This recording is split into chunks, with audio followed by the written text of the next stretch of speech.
more than is needed, but nevertheless. Although I would have you know, if you look in the articles we wrote, Switzerland has more doctors per capita, more beds per capita, more MRI machines per capita, more CAT scans, and more cath labs than we do for some reason. So we're not the best endowed, but we are better endowed than Canada is. Canada has too few MRIs, in my view. Probably not enough heart care facilities. But when you look overall, there was in Health Affairs last May, June, a very interesting paper where a bunch of people had studied according to a common protocol. They had spent 3 years on this study.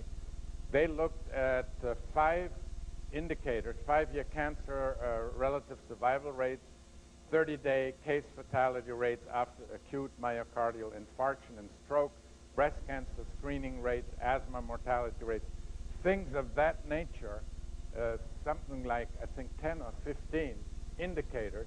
And what they found in this thing, international data showed that each country performs best on one of these indicators, but not consistently on all. So you could find Canada doing better than we on some, and we better than them, and Europeans better than us. There isn't a consistent pattern that says we're better than everyone else.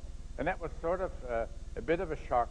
Shouldn't have been, though, because if you look within the U.S., which of course is really just like a united Europe, a United States, where you have Texas and New Jersey, are very different nations when you actually think about it.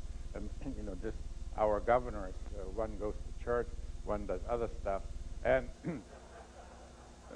we have far more interesting politics, I think, than the Texans in New Jersey. But you may be familiar, flexible politics. You may be familiar with the Dartmouth Atlas of Healthcare. It's on the web. You go Dartmouth University and then Atlas. You get this thing. The new one is coming out. These are 96 data.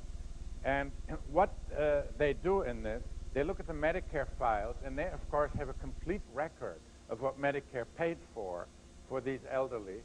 And they have a huge sample.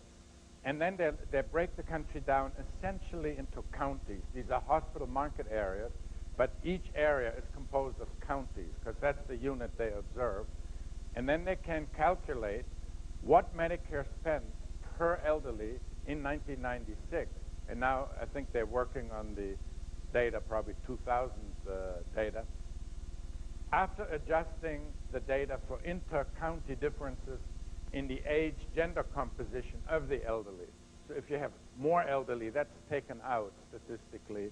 Prices are, of course, the same. That's adjusted out. Practice costs, that's been adjusted. So that's cheaper to practice in North Dakota than in Manhattan. That's already statistically taken out. So what you have left here is literally utilization. That's all you have left. And the interesting thing is that on average in that year, Medicare paid $5,4933, but in McAllen, Texas, $9,000. An elderly, the same elderly, statistically, same elderly, cost twice as much in McAllen, Texas. Miami, $7,700. Baton Rouge, the whole Sun Belt is very expensive. United States average is about $5,000. Atlanta, I just put that in last night, slightly below.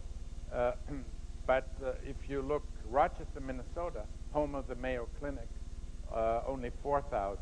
And here is Atlanta, Georgia. And most other hospital areas, very close, below the national average. And you begin to ask, wow, what difference does that make? Initially, the answer is, well, it's just different practice styles. But that's not good enough, because you have to ask, what does it buy you?